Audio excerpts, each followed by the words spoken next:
देखेंगे गति से संबंधित नियम। ध्यान देना, लास्ट चैप्टर में आपने पढ़ा था गति के समीकरणों के बारे में, और अभी हम देख रहे हैं गति के नियमों के बारे में। गति के समीकरण भी 3 थे और गति के नियम भी कितने हैं? 3। तो यहाँ पर हम देखेंगे गति से संबंधित जो नियम दिए गए वो किसके द्वारा दिए गए? वैज्ञानिक न्यूटन के द्वारा दिए गए। किसके द्वारा दिए गए? वैज्ञानिक न्यूटन के द्वारा दिए गए। और ये जो नियम हैं ये ब्रह्मांड में कहीं ना कहीं प्रत्येक वस्तु के ऊपर लागू होते हैं, यानी लगते ही हैं। तो सबसे पहला जो नियम है इसे हम क्या कहते हैं? गति का प्रथम नियम। गति का प्रथम नियम। गति के प्रथम नियम में वैज्ञानिक न्यूटन के द्वारा बताया गया कि यदि कोई वस्तु विराम अवस्था में है तो वह विराम अवस्था में ही रहेगी जब तक कि उस पर कोई बाह्य बल ना लगाया जाए। और यदि कोई वस्तु कैसी है? गतिशील अवस्था में है तो वह गतिशील अवस्था में ही रहेगी तब तक जब तक कि उस पर कोई बाह्य बल ना लगाया जाए। इसे क्या कहा गया? न्यूटन की गति का प्रथम नियम कहा गया। अब आप डेफिनेशन के ऊपर फोकस कीजिए। बताया गया है कि यदि कोई वस्तु विराम अवस्था में है तो वह विराम अवस्था में ही रहेगी जब तक कि उस पर कोई बाह्य बल ना लगाया जाए, मतलब विराम का अर्थ हो गया। और यदि कोई वस्तु गतिशील अवस्था में है तो वह गतिशील अवस्था में ही रहेगी कब तक? जब तक कि उस पर कोई बाह्य बल ना लगाया जाए। तो ये कौन सा जड़त्व हो गया? गति का जड़त्व। तो हम देख पा रहे हैं कि जो न्यूटन की गति का प्रथम नियम है ये किस किस का सम्मिलित रूप है? ये सम्मिलित रूप हो जाएगा विराम के जड़त्व और किसके जड़त्व का? गति के जड़त्व का। इस कारण गति के प्रथम नियम को हम क्या कहते हैं? जड़त्व का नियम कहते हैं। यह भी पूछा जा सकता है कि जड़त्व का नियम किसे कहा जाता है? न्यूटन की गति के प्रथम नियम को क्या कहा जाता है? जड़त्व का नियम कहा जाता है। क्यों कहा जाता है? क्योंकि यह विराम के जड़त्व और गति के जड़त्व का क्या है? सम्मिलित रूप है। दोनों ही रूप आपको किस में देखने के लिए मिलेंगे? गति के प्रथम नियम में देखने के लिए मिलेंगे। इसी का इसे हम क्या कहते हैं? जड़त्व का नियम कहते हैं। इस कारण से क्या कहा जाता है? जड़त्व का नियम कहा जाता है। तो ये हो जाएगा जड़त्व का प्रथम नियम, जड़त्व का नियम और गति का प्रथम नियम। इसके बाद हम देखेंगे गति का द्वितीय नियम। कौन सा नियम हो जाएगा? गति का द्वितीय नियम। और गति के द्वितीय नियम में हमें देखना है, न्यूटन ने बताया किसी वस्तु के संवेग में परिवर्तन की दर। इसको लिखेंगे, किसी वस्तु के संवेग में परिवर्तन की दर वस्तु पर लगने वाले बल के अनुक्रमानुपाती, या फिर क्या लिख सकते थे? समानुपाती। किसी वस्तु के संवेग में परिवर्तन की दर वस्तु पर लगने वाले बल के अनुक्रमानुपाती या समानुपाती होती है। संवेग में परिवर्तन की दर किसके समानुपाती होगी? वस्तु पर लगने वाले बल के समानुपाती होगी। इसको गणितीय रूप में यदि हम लिखें तो बल के लिए क्या लिख देंगे? F। वस्तु के संवेग में परिवर्तन, देखो संवेग को किससे प्रदर्शित करते हैं? P से। परिवर्तन के लिए क्या लगाएंगे? डेल्टा। और बताया जा रहा है कि वस्तु के संवेग में परिवर्तन की दर क्या आ गया है? दर। तो बचे में क्या हो जाएगा? Delta T. कैसे होती है? अनुक्रमानुपाती या समानुपाती। तो यहाँ पर समानुपाती का क्या लगा देंगे? चिन्ह लगा देंगे। तो ये जो आपको डेफिनेशन लिखाई गई है ये है उसका गणितीय रूप। और इससे हम आगे सवालों को, कुछ भाषात्मक सवाल रहेंगे, उन सवालों को देखेंगे, क्वेश्चनों को कंप्लीट करेंगे। किसी वस्तु के संवेग में परिवर्तन की दर वस्तु पर लगने वाले बल के अनुक्रमानुपाती होती है। इसी के आधार पर यहाँ पर हम देखेंगे न्यूटन की गति का द्वितीय नियम क्या बनेगा, F बराबर ma। ये क्या हो जाएगा, न्यूटन की गति का द्वितीय नियम। जहाँ पर हम क्या देखेंगे, F किसको शो कर रहा है, बल को शो कर रहा है। m क्या हो जाएगा, उस वस्तु का द्रव्यमान हो जाएगा। और ये जो आपका a बना हुआ है ये किसको प्रदर्शित करेगा, त्वरण को प्रदर्शित करेगा। तो हमें इसके बारे में भी आगे चर्चा करनी है। और F बराबर ma, इसको आपको अभी आगे सिद्ध करना है। तो ये फॉर्मूला आपको याद होना चाहिए। बल बराबर क्या होता है, द्रव्यमान गुणे त्वरण। ये आपको फॉर्मूला भी सिखाया गया है पहले विमीय सूत्र वाले क्वेश्चन में। ये हो जाएगा आपका गति का द्वितीय नियम। इसके बाद हम देखेंगे गति से संबंधित तृतीय नियम। तो यहाँ पर हो जाएगा गति का तृतीय नियम। गति का तृतीय नियम, गति के तृतीय नियम में बताया गया है प्रत्येक क्रिया के बराबर विपरीत प्रतिक्रिया होती है। प्रत्येक क्रिया के बराबर क्या होती है, विपरीत प्रतिक्रिया। तो यहाँ पर हम देखेंगे इस नियम के अनुसार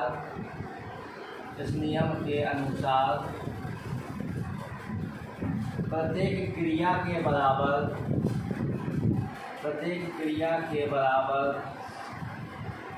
और विपरीत प्रतिक्रिया होती है। विपरीत प्रतिक्रिया होती है। प्रत्येक क्रिया के बराबर क्या होती है, विपरीत प्रतिक्रिया होती है। इसे हम क्या कहते हैं, न्यूटन की गति का तृतीय नियम कहते हैं। अब इसमें दो शब्द आए, एक क्रिया शब्द आया, एक प्रतिक्रिया शब्द आया। इस कारण न्यूटन की गति के तीसरे नियम को क्या कहते हैं, क्रिया प्रतिक्रिया का नियम भी कहते हैं। आपसे ये पूछा जा सकता है कि क्रिया प्रतिक्रिया का नियम कौन सा होता है, या क्रिया प्रतिक्रिया का नियम किसे कहा जाता है। तो न्यूटन की गति के तृतीय नियम को क्या कहते हैं, क्रिया प्रतिक्रिया का नियम कहते हैं। और न्यूटन की गति के प्रथम नियम को क्या कहते हैं, जड़त्व का नियम कहते हैं। और न्यूटन की गति का जो द्वितीय नियम होता है, इसमें आपको क्या देखना है, F समानुपाती delta P upon delta T। और सिद्ध हम किसको करेंगे, F बराबर ma को, जहाँ पर F बल को प्रदर्शित करेगा, m द्रव्यमान को और स्मॉल a त्वरण को प्रदर्शित करेगा। यहाँ ये आपका F हो गया, P संवेग हो गया और परिवर्तन है इसका, इसके साथ डेल्टा है। अपॉन में त्वरण का उपयोग करेंगे तो डेल्टा P बटे क्या हो जाएगा, डेल्टा T। ये तो गति के तीनों नियम थे। अब हमें इन नियमों की एक एक करके व्याख्या देखनी है। गति का प्रथम नियम, उसके कुछ अनुप्रयोग, फिर गति का द्वितीय नियम, उसके कुछ अनुप्रयोग, और द्वितीय नियम के साथ में हम देखेंगे F बराबर ma को सिद्ध करेंगे, और फिर द्वितीय नियम के उदाहरणों को भी समझेंगे। इसके अलावा फिर देखेंगे गति का तृतीय नियम। तो सबसे पहले यहाँ पर हम कंप्लीट कर लेते हैं गति के प्रथम नियम। गति के प्रथम नियम को तो इसमें लिखेंगे इस नियम के अनुसार, इस नियम के अनुसार यदि कोई वस्तु विरामावस्था में है तो वह विराम अवस्था में ही रहेगी। विराम अवस्था में ही रहेगी। और यदि कोई वस्तु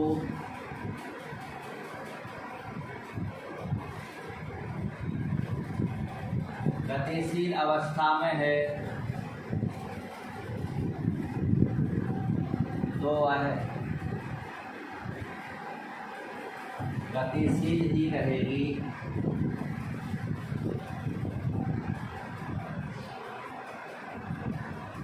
जब तक कि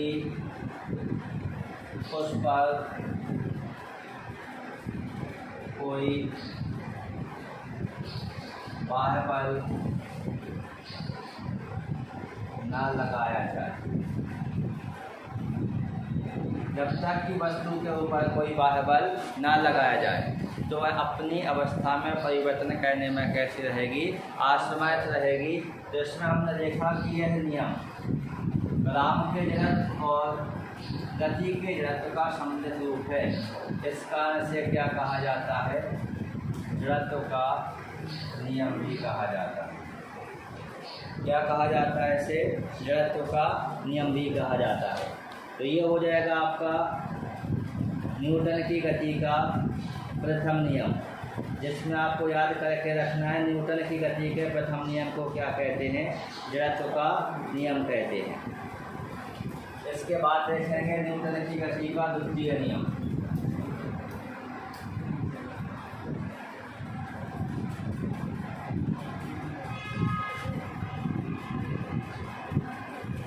न्यूटन की गति का द्वितीय नियम, इस नियम के अनुसार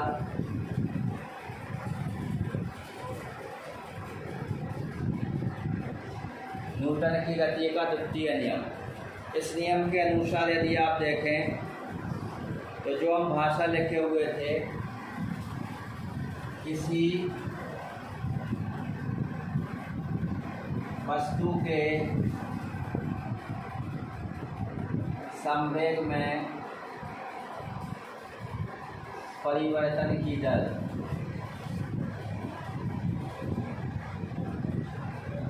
वस्तु पर आरोपित बल के अनुक्रमानुपाती होती है। बल के कैसी होती है, अनुक्रमानुपाती होती है। इसे हम क्या कहते हैं, न्यूटन की गति का द्वितीय नियम कहते हैं। ये तो हो गया न्यूटन की गति का द्वितीय नियम या फिर गति का द्वितीय नियम। और याद रहे इसमें हमें क्या सिद्ध करना है, F बराबर ma। तो इसको हम सिद्ध कर लेते हैं। F बराबर ma को क्या करेंगे, सिद्ध करेंगे।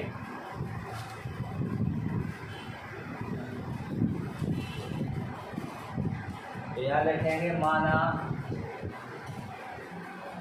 स्मॉल m द्रव्यमान की वस्तु का, स्मॉल m द्रव्यमान की वस्तु का प्रारंभिक वेग u है। वेग सदिश राशि होती है, इसके ऊपर हम सदिश का भी चिन्ह लगा सकते हैं। प्रारंभिक वेग क्या है, u है, तथा संवेग क्या हो जाएगा, p1 सदिश हो जाएगा। p1 सदिश है। कुछ समय पश्चात लिख लीजिए, या फिर t समय पश्चात जो वस्तु है, वस्तु का वेग कितना हो जाता है, v सदिश हो जाता है, v सदिश हो जाता है। तो वस्तु का संवेग p2 सदिश होगा। देखिए पहले कोई वस्तु है, वस्तु का द्रव्यमान कितना है, स्मॉल m है। द्रव्यमान तो वस्तु का बदलेगा नहीं। प्रारंभिक वेग कितना लिया गया है, u सदिश लिया गया है, और कुछ समय पश्चात उसका वेग क्या हो जाता है, v सदिश हो जाता है। प्रारंभिक संवेग कितना दिया गया है, p1 सदिश, और बाद में कितना हो जाता है, p2 सदिश हो जाता है। तो आप देख रहे हैं कि परिवर्तन हो रहा है। तो यहाँ हम देखेंगे वस्तु का प्रारंभिक संवेग क्या बनेगा, p1 सदिश बराबर m u सदिश।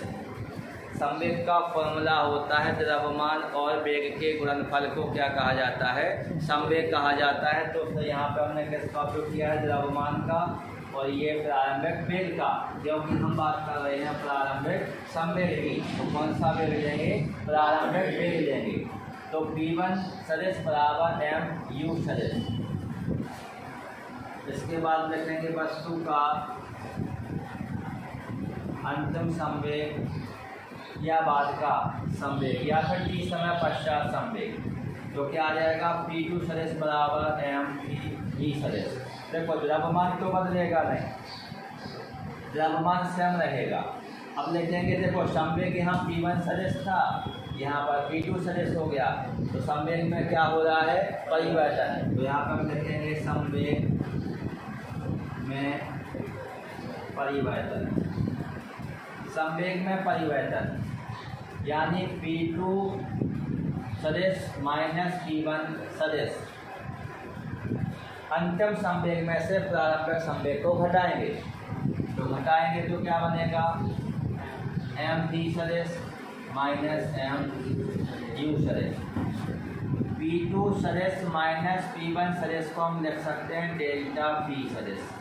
देखिए अंतिम संवेग में से प्रारंभिक संवेग को घटाया जा रहा है, और संवेग में क्या हो रहा है, यहाँ पर परिवर्तन। और परिवर्तन के लिए हमने किसका उपयोग कर लिया है, डेल्टा का उपयोग कर लिया है। किसका उपयोग कर लिया है, डेल्टा का। तो डेल्टा P सदिश बराबर, इसमें से कॉमन किसको ले लेंगे, स्मॉल m को, बाकी का क्या बचेगा, v सदिश माइनस का u सदिश।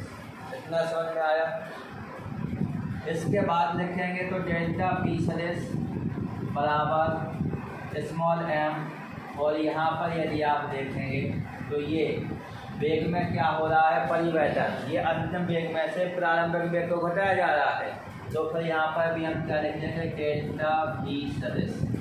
क्या लिख देंगे, डेल्टा V सदिश। तो यहाँ में किसकी वैल्यू प्राप्त हो गई, डेल्टा P सदिश बराबर small m into delta V सदिश। इसके बाद हम लगाएंगे क्या, इसके बाद लगाएंगे संवेग में परिवर्तन की दर। तो साइड में सॉल्व कर लेते हैं। यहाँ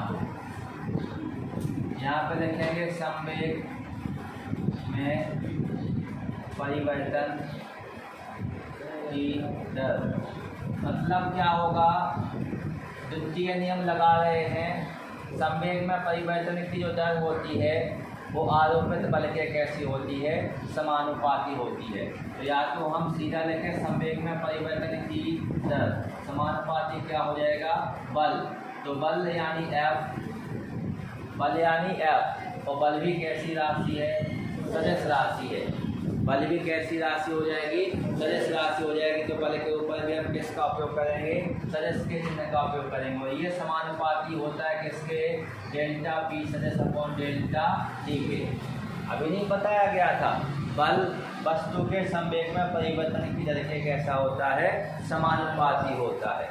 तो यहाँ पर हमें क्या करना है, F समानुपाती डेल्टा P की वैल्यू क्या निकाली थी, स्मॉल m डेल्टा P सदिश, और बटे में क्या आ जाएगा आपका डेल्टा T।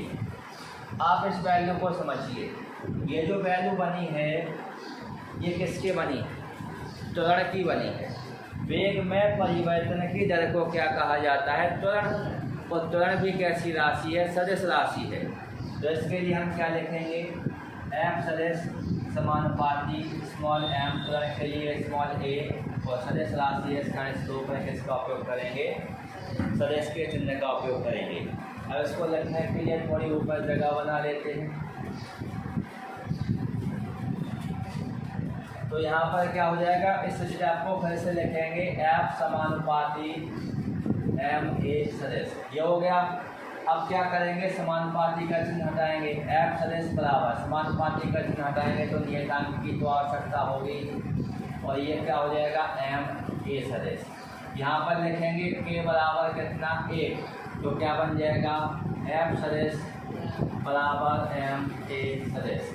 ये आपका न्यूटन की गति का क्या हो जाएगा, द्वितीय नियम। अब यदि हम इसको भी लिख सकते थे, यदि हम इसी को यहाँ पर यदि व्यक्त करें किसमें, केवल परिमाण में, केवल परिमाण में, तो फिर इसी को सदिश का चिन्ह छोड़ के लिख दिया जाता है परिमाण में। जब हम इसको लिखेंगे या फिर परिमाण में या आपका सदिश का चिन्ह हट जाता है तो क्या बनेगा, F बराबर ma। ये क्या हो गया आपका न्यूटन की गति का द्वितीय नियम।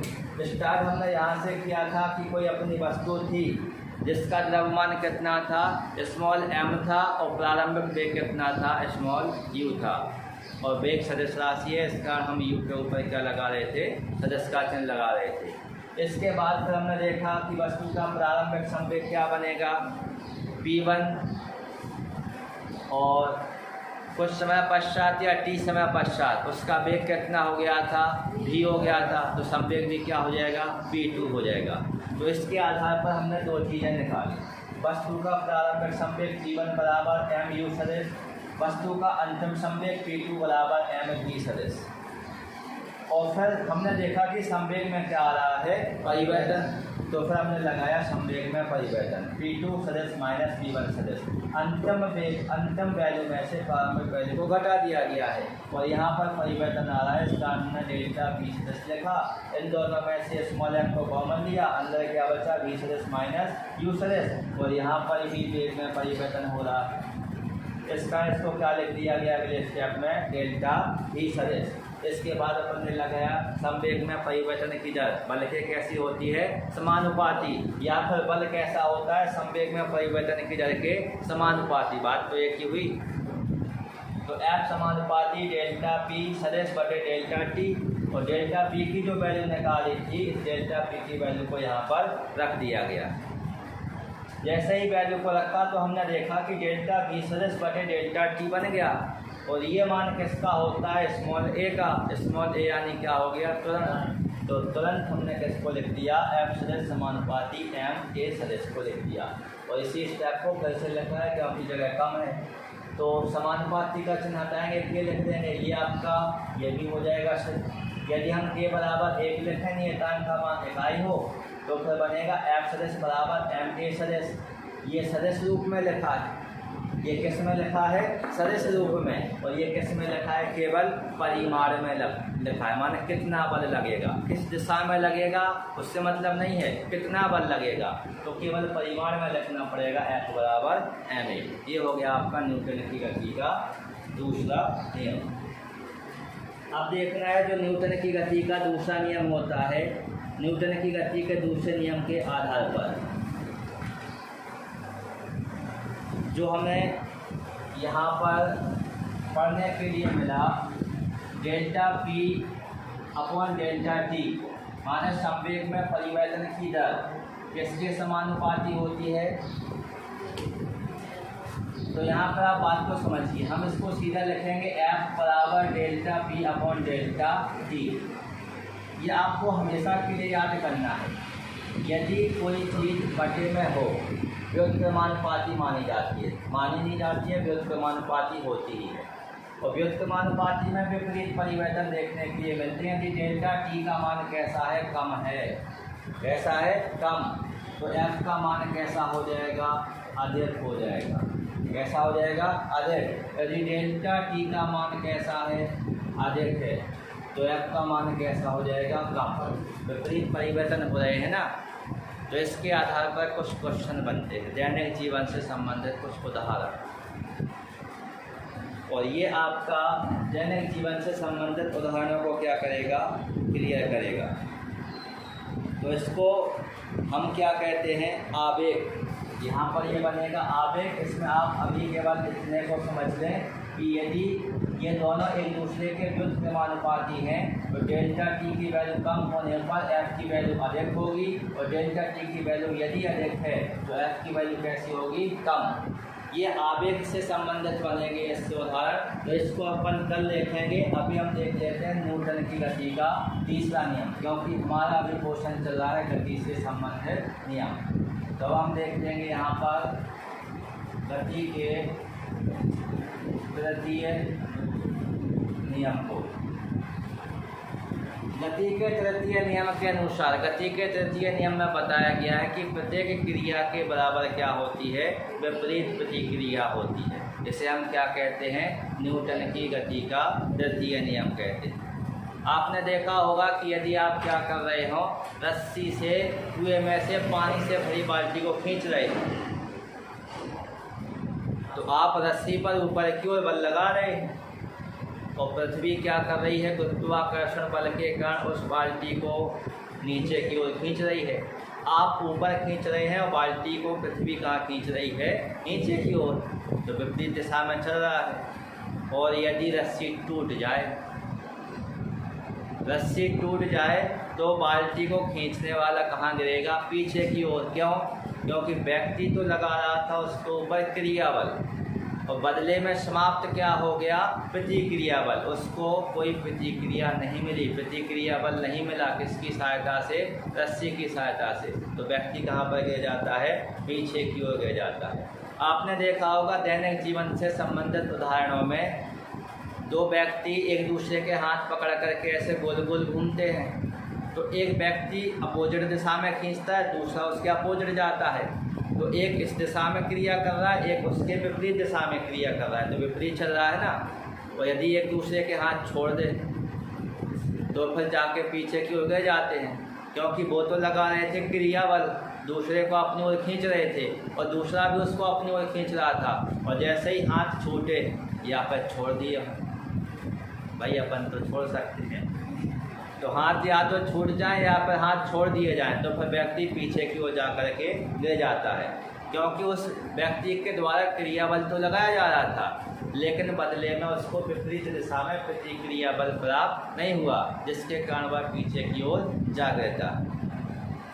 अब यदि हम ज़मीन पर चलें तो क्या करना पड़ता है, हम ज़मीन पर चलते हैं तो हम क्या करते हैं, अपने पैरों से, पंजों से ज़मीन के ऊपर नीचे की ओर बल लगाते हैं, ज़मीन को दबाते हैं। अनुभव कीजिए, आप जब पैदल चलेंगे तो पंजों से ज़मीन को नीचे की ओर दबाएंगे, यानी आप पृथ्वी के ऊपर क्रिया बल लगा रहे हैं, और पृथ्वी बदले में आपके ऊपर क्या लगाएगी, प्रतिक्रिया बल। और प्रतिक्रिया बल कैसा लगता है, विपरीत दिशा में लगता है। तो फिर आपका शरीर कहाँ पर बढ़ता है, आगे की ओर। आपने देखा होगा कि जितना तेज आप दौड़ते हैं, जितनी ज़्यादा ताकत आप पंजों से ज़मीन के ऊपर लगाएंगे, उतनी ही स्पीड से, तेज गति से आगे की ओर दौड़ पाएंगे। तो जितना आप क्रिया बल लगाएंगे उतना ही आपको बदले में क्या मिलेगा, प्रतिक्रिया बल मिलेगा। बदले में क्या मिल जाएगा, प्रतिक्रिया बल। लेकिन प्रतिक्रिया बल कैसा होता है, विपरीत दिशा में होता है। इसके अलावा आपने देखा होगा कि जब हम पानी में तैरते हैं तो हम क्या करते हैं, हाथों से पानी को पीछे की ओर करते हैं, नहीं करते हैं, और बदले में हमारा शरीर कहाँ पर जाता है, आगे की ओर जाता है। तो क्रिया विपरीत नहीं हो रही, पानी को तो हम पीछे कर रहे थे, लेकिन हमारा शरीर कहाँ जा रहा था, आगे की ओर जा रहा था। या फिर यही देख लो, पेन ढक्कन मारकर वगैरह इसका देख लो, हमें इसको खोलना है, तो खोलने के लिए ढक्कन को हम इस दिशा में खींचेंगे, मार्कर को इस दिशा में खींचेंगे, विपरीत दिशा हो गई। बल भी बराबर लगाना पड़ेगा, लेकिन विपरीत लगाना पड़ेगा। ऐसा तो है नहीं कि यहाँ पूरी क्लास पकड़ के खींच रही हो और यहाँ केवल हम, तो फिर खुलेगा ढक्कन, ऐसे ही चली जाएगी फिर तो कंडीशन। तो इसको देखो, बराबर और विपरीत दिशा में बराबर बल लगेगा, लेकिन बल कैसा लगेगा, विपरीत दिशा में लगेगा। न्यूटन की गति का तीसरा नियम। तो हमने खोला है अपने मार्कर का ढक्कन, आप अपने पेन का खोल लीजिए, ठीक है। इसके अलावा देखो, यदि आपने देखा होगा इस मार्कर में जब अपन इंक डालेंगे तब भी इसको खोलना होता है, तो मार्कर के इस ऊपरी हिस्से को घुमाते हैं इस दिशा में और निचले हिस्से को घुमाते हैं इस दिशा में, तब जाके ढक्कन खुलता है। दोनों को एक दिशा में घुमा दो, इसको भी ऐसे घुमाओ, इसको भी ऐसे घुमाओ, खुलेगा नहीं, खुलेगा। तो फिर ये क्या है, एक को ऐसे घुमा रहे हैं, दूसरे को ऐसे घुमा रहे हैं, बल बराबर लगा रहे हैं, दिशा कैसी हो गई, विपरीत हो गई, नहीं हो गई। तो ये सब उदाहरण आपके किससे संबंधित हो जाएंगे, दैनिक जीवन से संबंधित हो जाएंगे। इसमें सबसे अच्छा उदाहरण एक और समझ लीजिए, यदि हम क्या करें, मार्कर चेंज करें, यदि हम क्या करें, ये एक टेबल ले लें, भाई सस्ती वाली टेबल है, इसके ऊपर हमने क्या रख दी, एक पुस्तक रख दी, ये क्या रख दी, पुस्तक रख दी। तो ये टेबल के नीचे की ओर बल लगाएगी, पुस्तक टेबल के नीचे की ओर, यानी टेबल पर नीचे की ओर बल लगाएगी, और बदले में टेबल पुस्तक के ऊपर की ओर क्या करेगी, बल लगाएगी। तो यदि हम यहाँ पर देखें कि जो पुस्तक नीचे की ओर बल लगा रही है वो क्या है, आपका F सदिश 2 है, और बदले में टेबल ऊपर की ओर बल लगा रही है, ये क्या है, आपका F सदिश 1 है। मतलब पहली वस्तु के द्वारा दूसरी वस्तु पर लगाया गया बल, और दूसरी वस्तु के द्वारा पहली वस्तु पर लगाया गया बल एक दूसरे के विपरीत नहीं हो गए। तो फिर कंडीशन क्या बनेगी, कंडीशन क्या बनेगी आपकी, F सदिश 2 बराबर तो है लेकिन विपरीत है, और फिजिक्स कहती है कि विपरीत में किसका चिन्ह का उपयोग करेंगे अपन, माइनस के चिन्ह का। तो क्या बनेगा, F सदिश 1 बनेगा। ये है क्रियाबल और ये क्या हो जाएगा, प्रतिक्रियाबल। और अभी भी समझ में ना आया तो फिर आपको क्या करना है, 4-6 बैगों को एक साथ लेकर के अपने सर के ऊपर रखना है। तो फिर बैग आपके सर को कहाँ दबाएंगे, नीचे की ओर, क्रियाबल लग रहा है, और आप अपने आप सर को कहाँ करेंगे, ऊपर की ओर। तो कौन सा बल लगेगा, प्रतिक्रियाबल लगेगा। तो समझ जाइए कि ये कौन सा नियम है आपका, न्यूटन की गति का 30वां नियम है।